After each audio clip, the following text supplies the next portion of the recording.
understand for 10 days. Yeah. I understand for about 10 days. You have conducted the hearing of the case, the anti-corruption. 10 days. I understand you've conducted for hearing for about 10 days. More than 10 days. More than 10 days. Yeah. 10 witnesses. 10 witnesses have been called for testimony. Yeah, that is okay. Unless all the 10 witnesses, one was stood down. Yeah, but Your Honor, as an experienced magistrate, you are fully seized of it.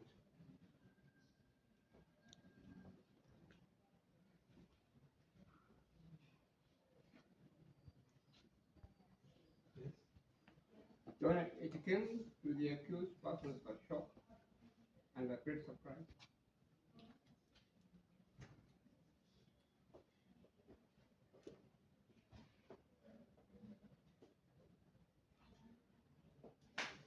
Yes.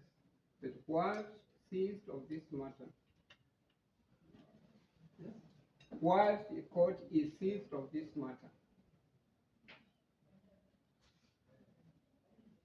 Yes. the accused was then summoned to the GCI.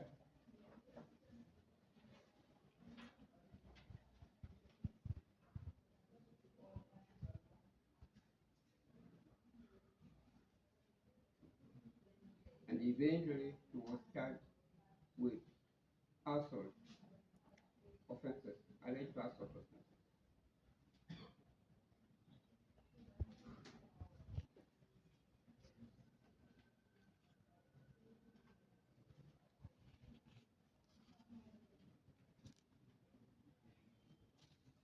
It's our humble submission, Your Honor. I'm addressing this remarks to the executive arm of the government. It's our humble submission. It's our humble submission Yes. that this kind of conduct should be discouraged.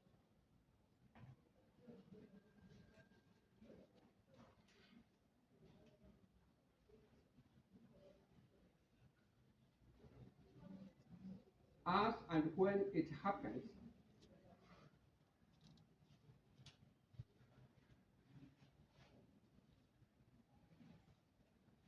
an accused person is likely to entertain the idea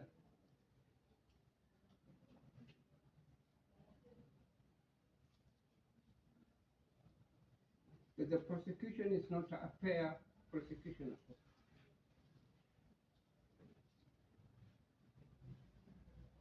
That there is executive manipulation in the conduct of the prosecution. That there is impropriety in operation. That the prosecution is not fair at all.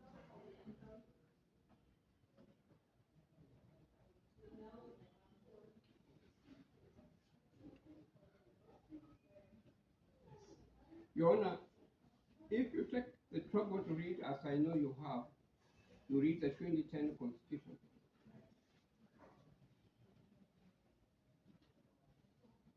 And you read particularly Article 850 of the Constitution.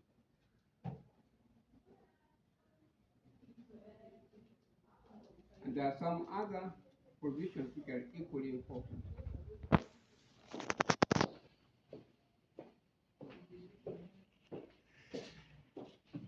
You get the impression, or you form the opinion, that the 2010 Constitution was welcomed by majority of Kenyans because of the abuse of criminal process.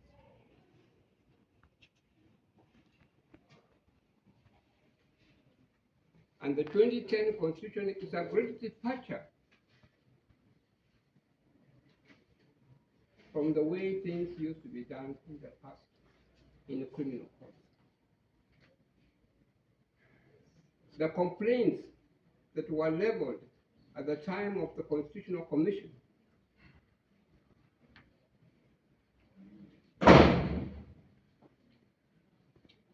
were mainly because of the way the criminal law was not being handled properly at home. Yes. Your Honor, I do appreciate that as a country we have issues, we have problems.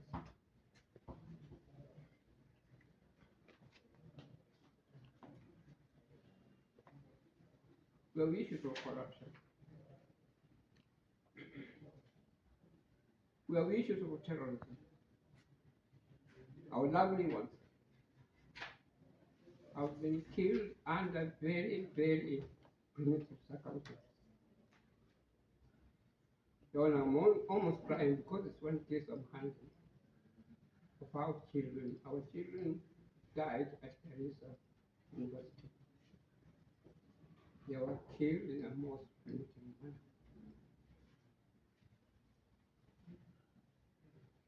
But Your Honor, all these things must be handled and tackled within the four corners of our Constitution. Let us not permit politicians to control our criminal law. Let us not have politicians have a say in how our criminal law is handled and applied in the country. Let the criminal law of the country be handled by the professionals, trained lawyers, experienced lawyers, trained investigators, experienced investigators.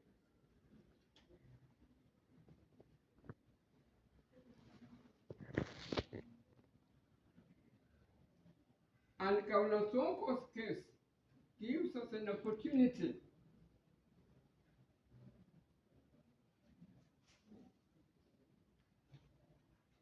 to show the entire world that Kenya has got a right to claim a place in the developed legal system of the world. The way we handle the case of Governor Sonko. Let us not resort ourselves to primitive tactics which are contrary to the rule of law, which are contrary to our Constitution. Let us handle Governor Sonko's case within the four corners of the law, uphold the Bill of Rights that we have in the country.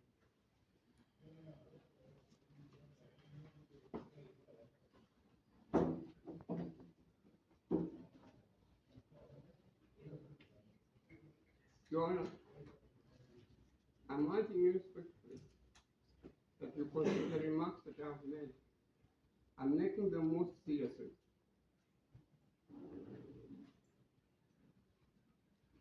Let us not leave this courtroom and we are told that Governor Sonko is now being arrested. You cannot carry out arrests in installments. That amounts to abuse of law. It amounts to abuse of our Bill of Rights. It amounts to abuse of our Constitution. You cannot arrest a person in installments.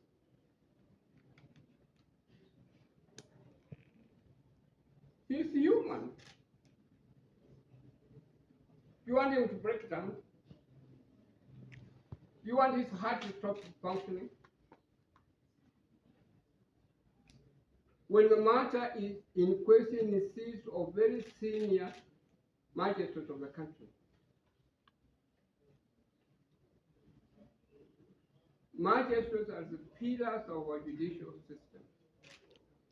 Without them, we have no system at all that we can be proud of.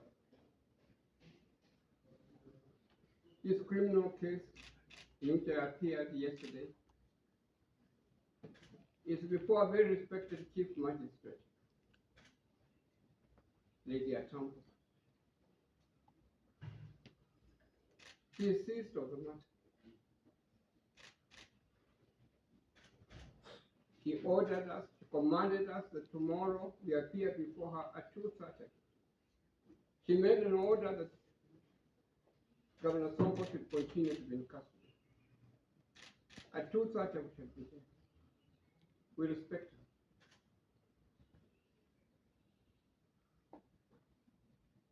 Your Honor, you made an order, a production order, as you have properly pointed out, that Governor Sonko should be produced before you. It was obeyed. Governor Sonko got in touch with us as his lawyers, Mr. Nkundi, Mr. Nyamu, and myself, to come to court. We obeyed. We came. But let us not invoke tactics that when the matter now leaves this courtroom, Governor Sonko is to be arrested. Your Honor, with modesty,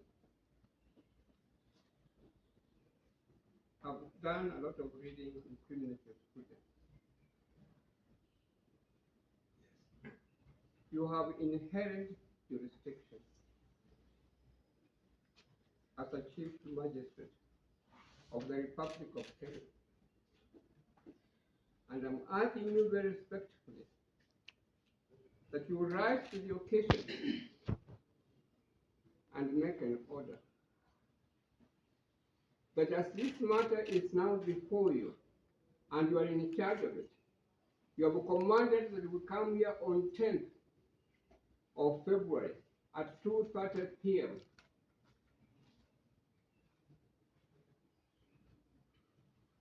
Nobody should touch Governor Sonko in time. You issue an injunction, straight up. You issue a stay order, straight up. As a spokesman of the justice system of the Republic of Kenya. Your Honor, I'm sorry I didn't carry my books at home. I wish I had knew this. But if I had known, I would have carried them. Yes. There is a book on stay of proceedings, stay of arrest, and so on. I'm urging you that you exercise that power. The power to arrest by the executive is controlled, can be controlled by the court.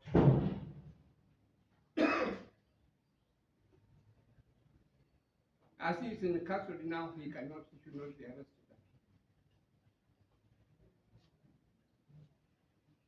Otherwise, as I've said, Your Honor, we get the impression that someone somewhere is manipulating the criminal law of the country, the criminal process of the country. And the criminal process of the country then lacks or its moral integrity is undermined. I urge you very respectfully, Your Honor, that you give us an order that nobody should touch Governor Sonko, should arrest Governor Sonko, in view of the fact that this court is seized of the matter, the Chief Magistrate Court, and the court of the Chief Magistrate Court at Kiambu of Lady Atambo is seized of it. The second, this is by the way of application, Your Honor, if you would permit me to make the application.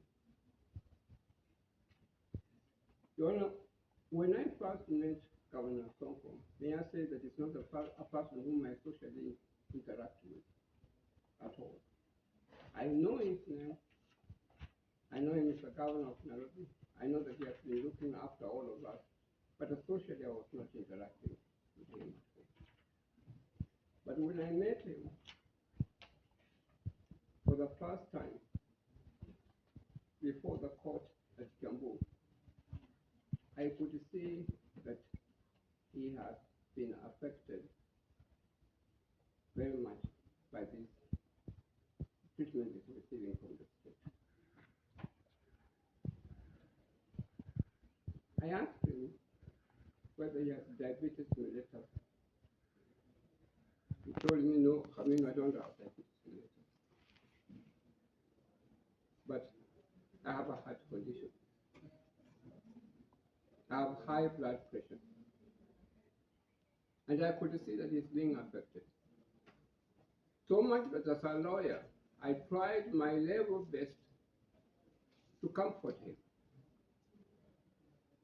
by talking to him, by sitting beside him, the way I'm now sitting beside him, to try to give him comfort, to give him confidence. I spent a lot of time with him at Nairobi police station at night, trying to give him more confidence, to show him that the world has not come to an end at all. It is still the same world, it still has a future. When Lady Atambo ordered that he should continue to be in custody and he was taken to Kikili police station, I went there in the company of my friend, Mr. Nyakundi. I continued to keep him again company, to try to see and comfort him, to tell him that life is not coming to an end. The treatment that has been accorded to him at Kikili police station is most primitive. Yeah. It's most primitive.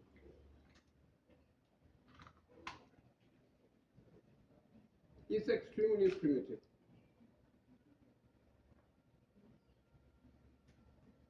The man is meant to sleep on cement, hard cement. Do we need this kind of conduct in a modern Kenya?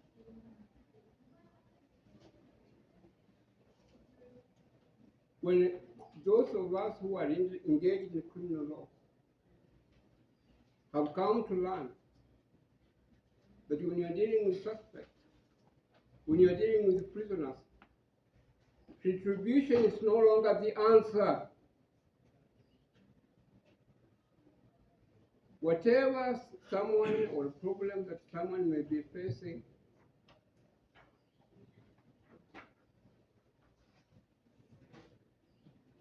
the state is to be also taken as contributing to the hygiene or the horrible hygiene in which he finds himself. He has been refused to take his tablets. He tells me here that he takes tablets 3 times a day.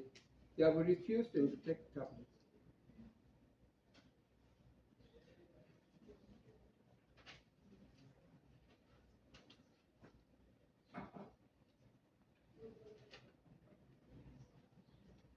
Donna, I live in Karen, alone in my house. I received a call yesterday, late hours of the night. The steps are being taken to inject Governor Sonko with an injection. Then I was shaken. I was shocked.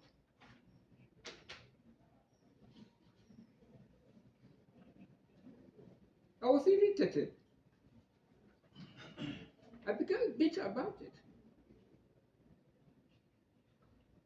I tried to telephone a man called Mageto, who normally gives me a lift. I said, look, Mageto, come and pick me up. I want to go to Kikili to find out what's happening.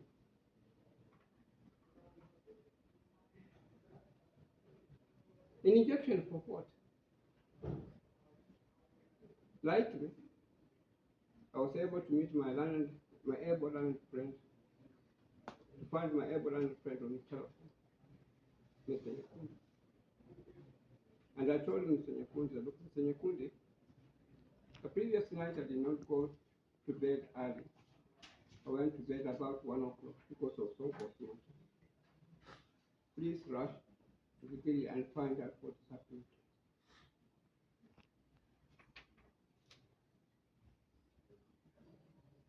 The only point I'm trying to make to you, we need to re-educate ourselves as a country in the way we treat those whom we suspect that have committed criminal offenses.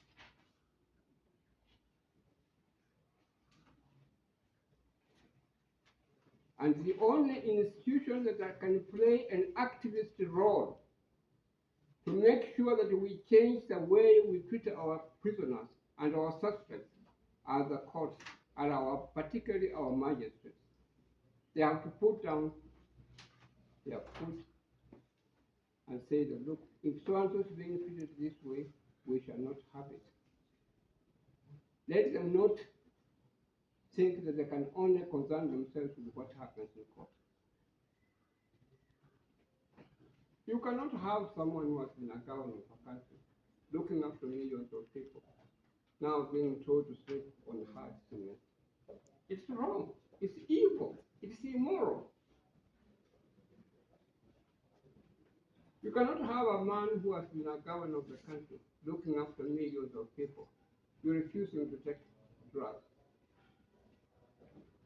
He may have had some shortcomings, but that's neither here nor there. He still has been a governor. Just as Trump will remain someone who has been a president in the Republic of America. Your Honor, I'm therefore making an application to you very respectfully, and I urge you with all the moral strength that you make orders that Mr. the Governor will be transferred to Musaida police station.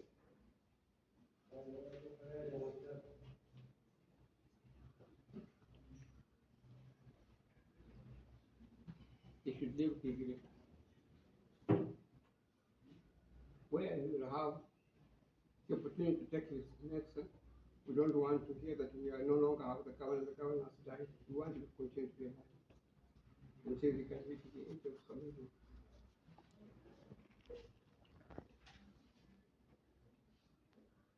There's another thing that I would like Your Honor to address in your ruling. Waste of public resources.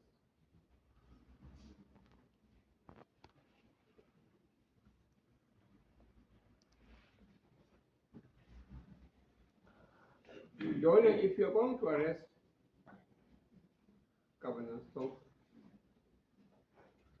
you need to take 100 police officers to do that. We're a poor country.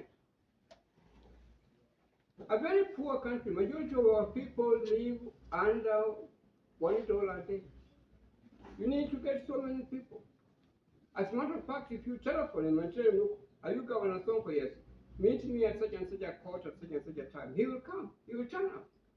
You need to send 100 people with so many vehicles, making a lot of noise.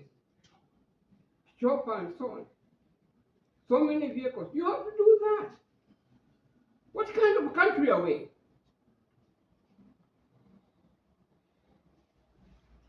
Sending numerous vehicles to arrest one single helpless man. Do we need it?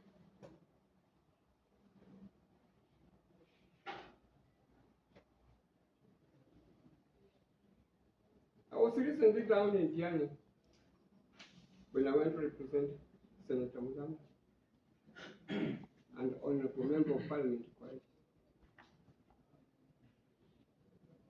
And when we were traveling from one station to Diani police station, I decided to sit by next to Governor, to Senator Mugamba. Your Honor, the speed by which the vehicles were being driven was unbelievable. Yes. Was unbelievable. The speed. I was in a Land Rover with them. The speed at which the vehicles were being driven was as if we were in a war zone. You cannot believe it. We were as if we were in a war zone. And with someone there with the AK-47 pointing at that. I couldn't believe it. And I experienced the same thing when I was traveling from Olchokta from my office, going to represent Governor Sonko at Kiambu. I was told by my agent at Kiambu that he was not there. He was still at the DCI office.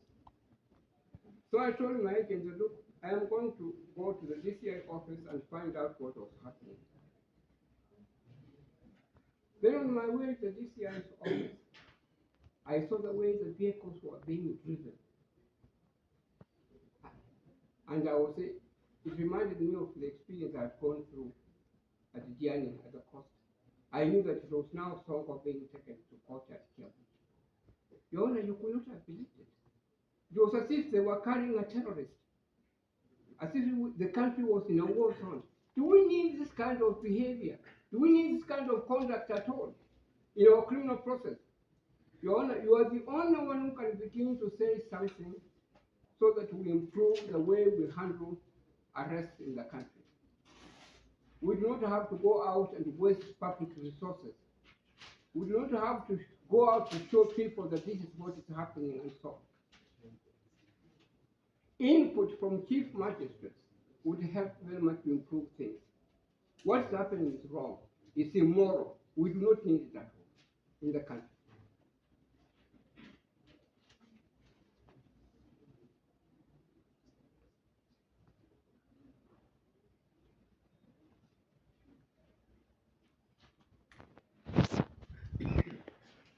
Your Honor, may I say to the last thing before I sit?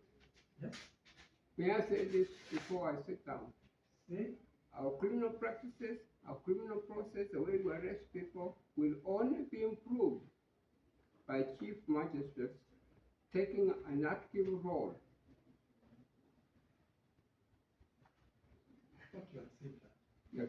And Your Honor, I refer you to the Chief Justice of India, Bhagwati,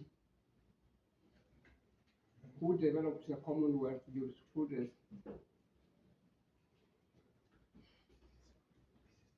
at places like Bangalore in India.